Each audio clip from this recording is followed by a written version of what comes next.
Morning, Unity North. Like Richard. Hi, Richard. This morning together, we did the first service, and we were joking. We were like, "We are Richard." It was like we were a hive mind, and it's nice when we can come together like this and let Richard have that opportunity to rest and be healed and whole.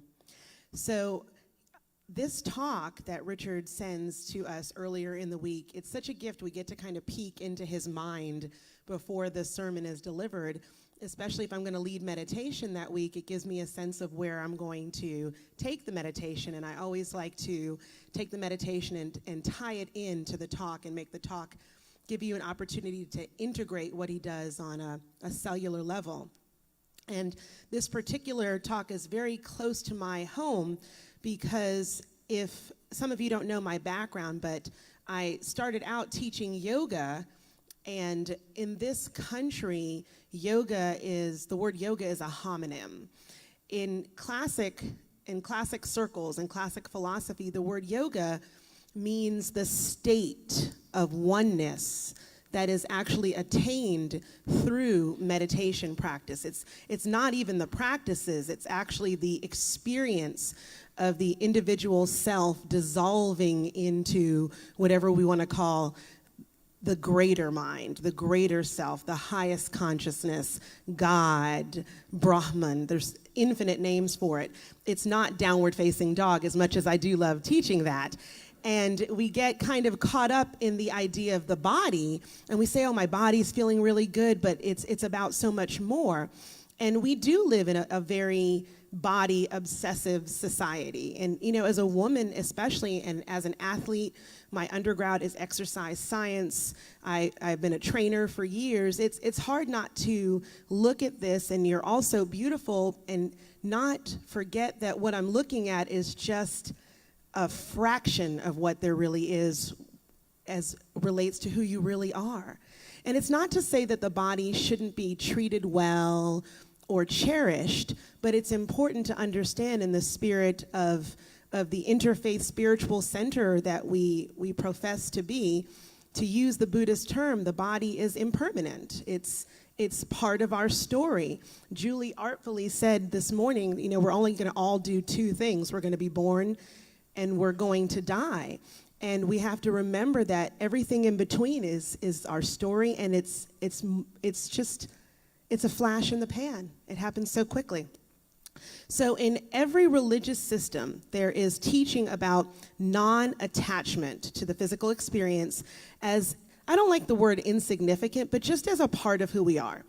Not the essence of us, but merely the vehicle through which we learn, express, grow, and experience life. And we have a lovely set of quotes from the Christian tradition that are coming up. So let's say this first one together from St. Paul. Set your mind on things above, not on earthly things. And that's from Colossians 3:2. And then we have Jesus in Matthew 6 together. Do not store up for yourselves treasures on earth, but store up for yourselves treasures in heaven, for where your treasure is, there your heart will also be. Well, actually, mine says be also, so I think mine is backwards. It doesn't matter. It's fun to see the editing happening in real time. And, we can look at that first quote as being very nonchalant, like, oh, nothing matters, but that's not the truth of it. That's saying earthly versus heavenly, or earthly versus spiritual. We can really think of that as meaning temporal or real. We can think of it as being impermanent or transient versus heart-centered affairs.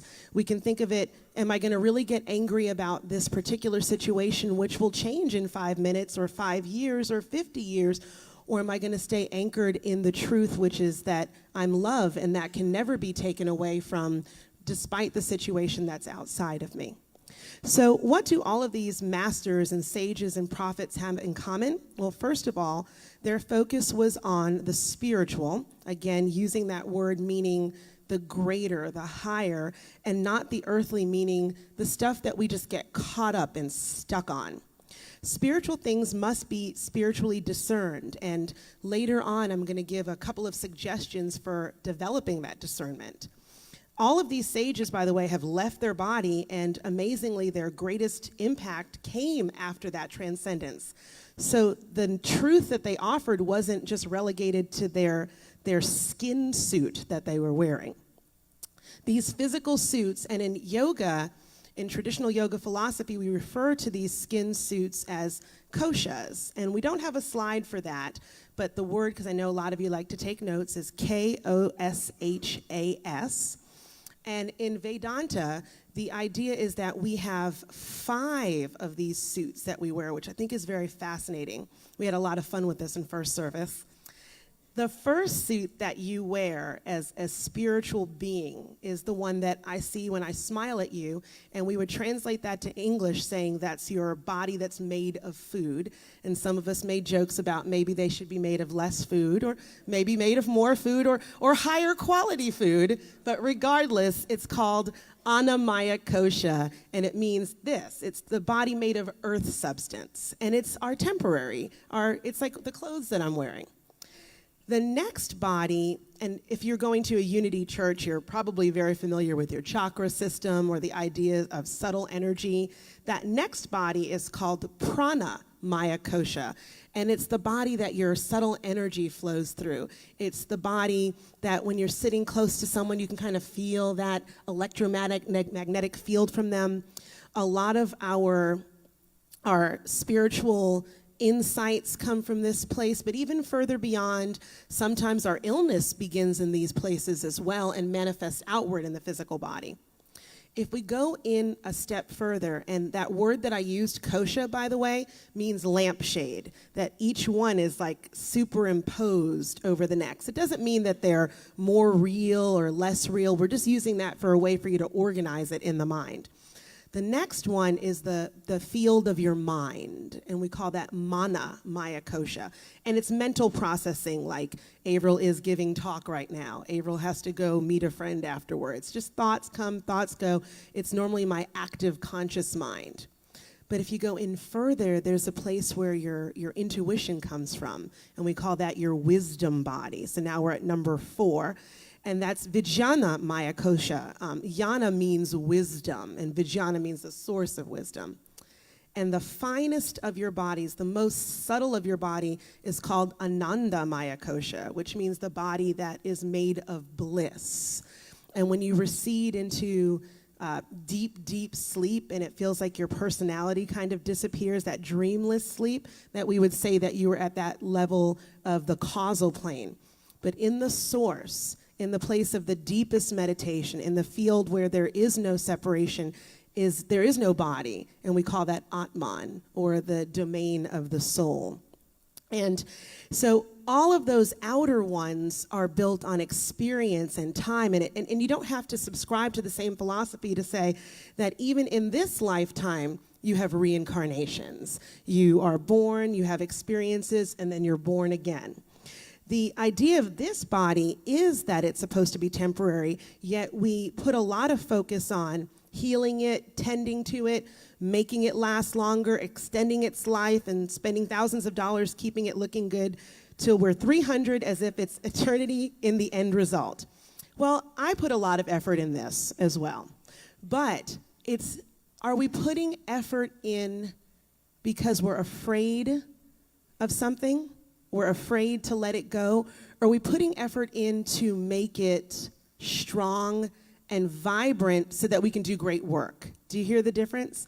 Like, I'm a real advocate for getting rid of the term anti-aging, as if aging was some unnatural process, as if I wasn't getting better, more wise, more amazing. I have so many more experiences that I've had now than I had 20 years ago. I think I'm much smarter, much kinder now. I see a hand up there.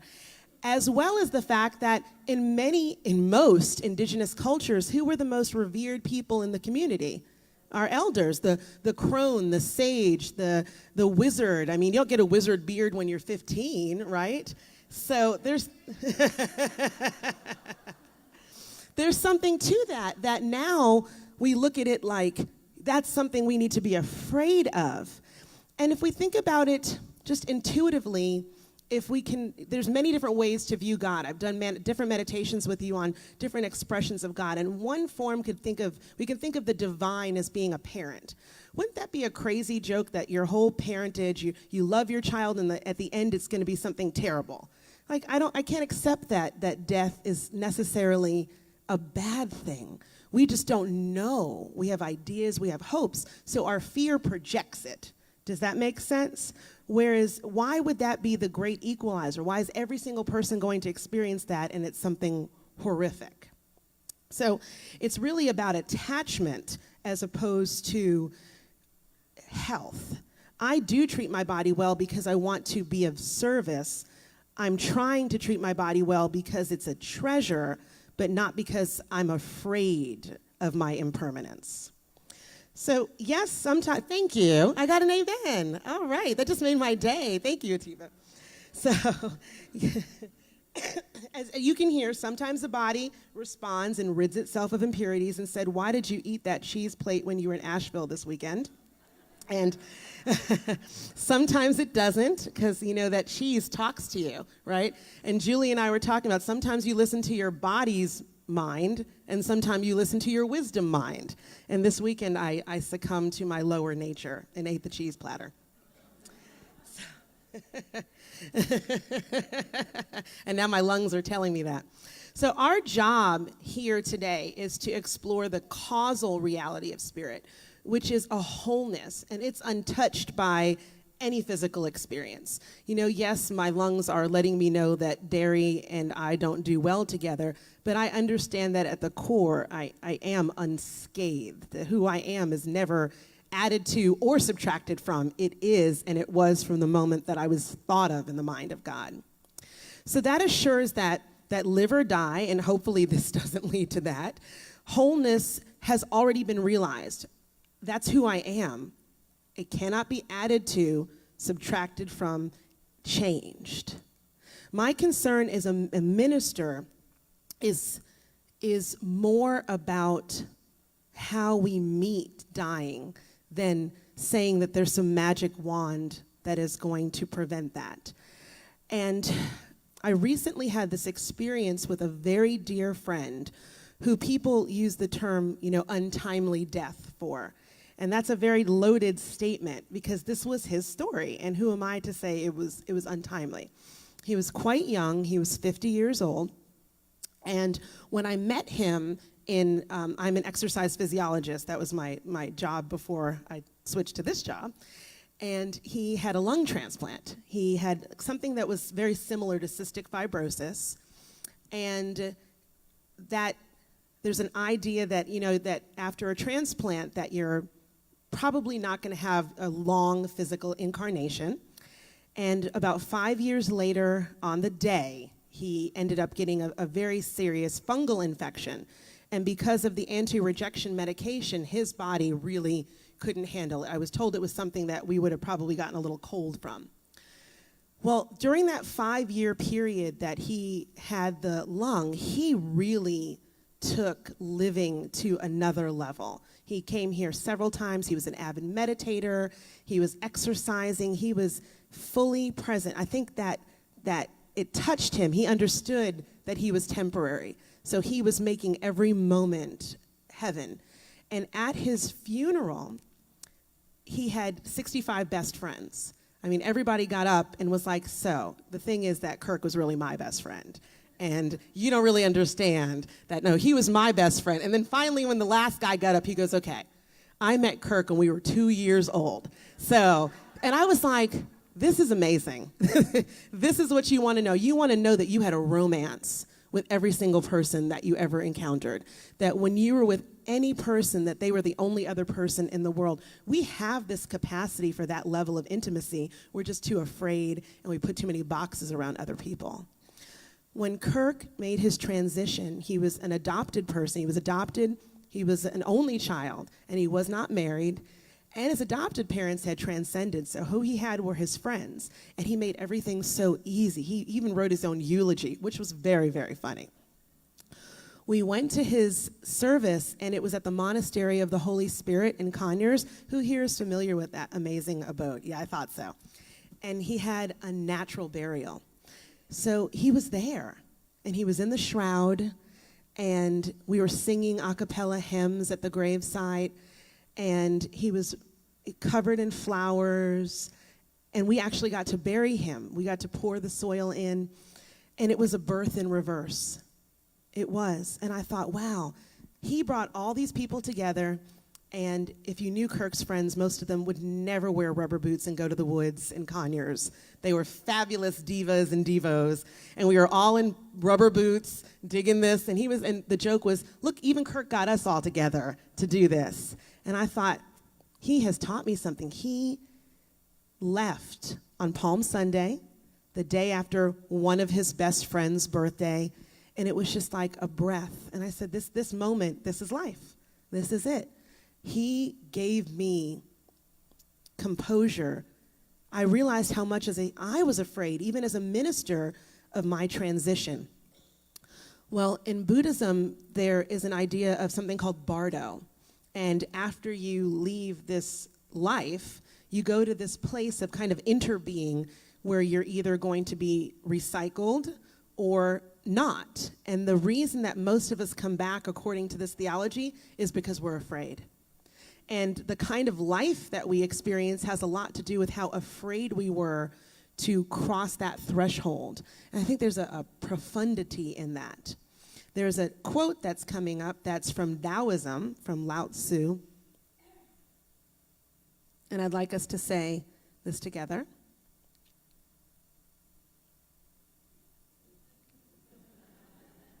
There we go. We just have to practice patience, right? They're doing a good job. I couldn't do it. Together. Some lose yet gain. Others gain yet lose. My prayer is that each of you gains an understanding of essence, win or lose in any outside situation. So what's the difference between wholeness and healing? So wholeness is about drawing near and connecting to source, whether you want to call it God, love, life, Atman, Tao, whether you're an agnostic and just don't even have a word or a term for it, it doesn't matter. Healing is about changing external conditions. So healing is very much about attachment, and wholeness is about remembering your true nature. We have to ask ourselves the question, is our path a transformational one, which is about changing external conditions, which is a path to suffering, or a translational path, changing ourselves in relationship to whatever is before us? The Buddha clearly taught that life will include suffering, or dukkha, okay, which kind of is a word for basic experiences that all humans will be subject to: aging, sickness, old age, death. Dukkha is a perpetual cycle of existence, and it's known as samsara, and that word means wandering. That's the fancy term for being reincarnated over and over again. Life after life of repeating the same fear-based mistakes. So for today, we want to let go of the idea, and we'll do this in the meditation, and just witness the way that this lifetime we are repeating those same things over and over again. You don't have to even believe in reincarnation in another life. Those lessons are a byproduct of transformational focused living and not translational focused living, which breaks the cycle of suffering right then and there. So we have a quote from the Buddha. Together. All I teach is suffering and the end of suffering. It does not mean grave physical pain, but rather the mental suffering we undergo when our tendency to hold on to pleasure encounters the fleeting nature of life, and our experiences become unsatisfying and ungovernable. We suffer because we are projecting the myth of permanence upon a situation that is conditioned and constantly changing. So listen to this line one more time. The tendency to hold on to pleasure. The tendency to hold on to pleasure. So who here feels like they should not ever be stuck in traffic? Okay. Who feels like they should not suddenly have a water main break in their, right? Who feels like they should not stub and break their toe? Right, okay. Who feels like they should not have someone they love die very suddenly without them being able to plan for it? Okay. Who feels like the government should stay stable or unstable, right? Who feels like who they want to win running for office should win? So that word, what's the one word I keep using? So who's the should? Where did this cosmic justice come from that you're expecting, right? That's attachment. And it's okay because we all do it. I get in the car and there's a part of my mind when I'm driving to work that absolutely feels like I should get to work in a reasonable amount of time. Now, I really need to have a conversation with that part because it's like, come on now, girlfriend. Like, when have you ever gotten anywhere in Atlanta in a reasonable time? But there's still this inkling that one day this unicorn is going to drive me to work and there's never going to be any traffic. But we kind of do this all the time. The truth is, there's no should, there's no promise, there just is what it is. And every moment that things go pleasantly is really just like a gift and a miracle, right? That's really, we should have gratitude that we had a good day. But there's attachment, and that's okay. You know, we're egoic creatures. When you're born and you choose to take a body in this lifetime, this is one of the things that we learn. We're all going to experience pain. And some people have lives that have a lot more pain than others. But the more that we can get the sense that pain is a unifying experience, which first of all does not mean that pain and evil are the same thing.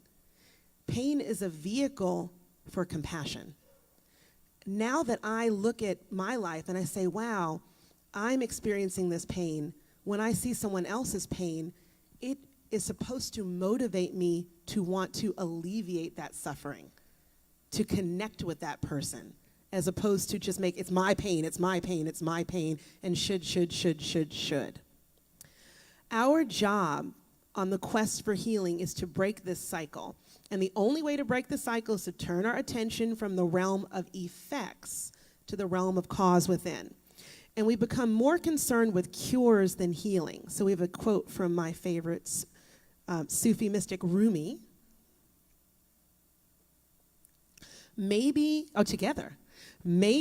you are searching among the branches for what only appears in the roots. The cures we are seeking are in the healing and the wholeness in the roots of consciousness. So we have been given these beautiful tips from Richard to find healing, and they're going to come up in a moment. And it's from a variety of faith traditions. It says all world traditions, and I laugh, but there's so many that we just don't even know. But there's something to the fact that in most traditions, and most studied traditions, these are commonalities. We are all the same. We all have suffering, and we're all trying to figure out how can we ameliorate and transcend. So if we can go to the next slide. The first recommendation is to turn within to a higher power. And unity is a pluralistic tradition. We say there's many paths, one God, many paths to source, many paths to experience the divine, and we respect them all. So your tradition might say to turn it over to Jesus, or your tradition might say to surrender to God. But as an agnostic or an atheist, you can also surrender to service. That's a higher power. We can all get out of our own way without making it submitting to something that's external. Remember I talked a moment ago about how our pain can be a vehicle to compassion. So service is a way that we can turn to a higher power, the higher power of taking care of humanity. So we can take the focus off the misery of our particular situation and take it to something greater. In the Kabbalah, Jewish mysticism, it teaches us to shift our attention from claiming our suffering as our own and bringing the awareness that it is God's suffering. because it is unable to express through us. Open the portal for us to be a healer rather than to be healed. I was very fortunate maybe 2 weeks ago to be part of the Wednesday communion before Easter. Who was here for that? And we came up and we did a blessing. And I think I got to bless maybe 20 people, 25 people that day. And I was euphoric for days afterward. Every time I got to offer a blessing, I was also receiving a blessing. It was so apparent to me that there is no one direction. It's a complete, continuous flow. And I was like, wow, look at my karma. Look at my fortune. I got to do that. I got to participate in that. I got to be present to this love and just to share it with these 25 people. And every person who came up, they were my best friend. Okay. I got 2 amens. This is a 2 amen talk. So the second recommendation is prayer/meditation. And I really appreciate that because as an interfaith advocate, you know, those are heavy words. I would even compel us to add another slash and say, just going inside, coming apart for a while, going into the sanctuary of your heart, whichever door brings you in there, because there isn't one right way to become still and silent. So we have another quote. You do not have to say this person's name, but I practice now. Siddhi Singh Sahib Harbhajan Singh Khalsa Yogi Ji.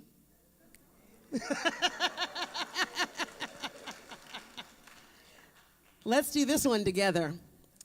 Self-healing is not a miracle, nor is self-healing a dramatization of the personality as though you could do something superior. Self-healing is a genuine process of the relationship between the physical and the infinite power of the soul. It is a contract, a union.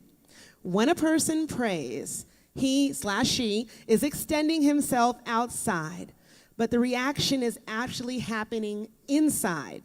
You may pretend you are praying to the heavens, but actually you are changing yourself inside. You are changing yourself inside. You realize you're the one that moves. You realize that it's not the spoon that bends, it's you. I just revealed my age because I love that movie so much. So the third, if you can go to the next slide, the third recommendation is forgiveness. And that should be a completely intuitive one for everyone in this room. When you are harboring resentment, you are the one who is suffering. Sitting up at night and wishing something bad could happen through space and time to someone who may even not even be alive. Who is the one who is wasting that energy, wasting that power, wasting that time? We are all connected, but you're also connecting to your own self. Those thoughts aren't just going out there. It's a circle. You are punishing yourself when you are stewing in hatred. And there are some arguments, and I tread on this very lightly because I think that sometimes in new thought circles it can sound like we're like, oh, what did you do to cause your illness? Or what do you do to cause your illness? And I know people who have been really subject to that spiritual malpractice before, but there is evidentiary support that our mind state and our physical state are linked together. And the first thing I talked about was those koshas. Well, one is subtler than the next, and the subtler ones pervade outward. So in the mind, which is inside the energy, which is inside the body, if there is negative thought, there is more likely to be manifested a physical experience of illness, okay? So it's not saying that if someone is sick, well, what did you do last night? What negative thoughts were you thinking? But there is a correlation. Sometimes there are other things in play. The last recommendation is to know oneness. And although that sounds a lot like 1 and 2 on the list, we're using that word a little bit differently. We're going to use that word to mean non-attachment. I talked about attachment before with the word should.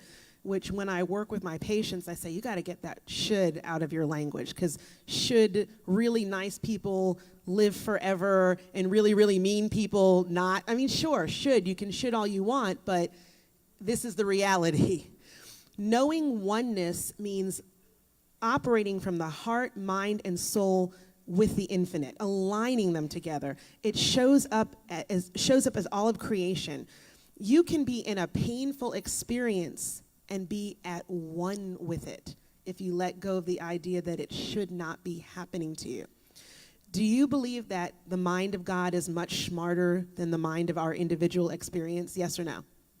Okay. Do you believe that the divine, whatever you want to call it, is infinitely intelligent? Do you really believe that it's omniscient, which means it can see everything, past, present, future, every corner of the multiverse, right? So if something is happening that you're perceiving is bad to you, how could those two ideas coexist? Right? It knows more than we know at this moment. So when we can be in a negative situation, a painful situation, it doesn't mean we concede. It doesn't mean if we don't see that, if we see someone treated poorly, we don't rise up. But there's a difference with should and attachment and being motivated from love. Do you hear the difference? Yay or nay? Okay. So embrace what you feel powerless in rather than fighting it. So everything that we experience is a symbol of something greater, whether it's, when we're looking for healing, whether it's a doctor and a prescription, or a dance or a religious ritual, it's all symbolic of an inner desire, knowing and shift. Whether it's prayer and meditation, or acupuncture, or Reiki, or massage, or crystals, or mantras, or surgery, eating differently, and exercising, which you can do all here at this spiritual center, by the way. It is a symbolic of inner knowing, all used as an avenue to return home to the homeostasis of the body, mind, and spirit. So I want to conclude with a quote from the Grande Dame of Unity, Myrtle Fillmore, and let's say this together. I am a child of God, therefore I do not inherit sickness. Thank you. I got 3 amens, and I got an amen from Sylvia. Oh, yay. Oh, you guys made my day. I'm going to be just even more euphoric than when I got to do the communion. So we're going to take this into my favorite part, the time of meditation.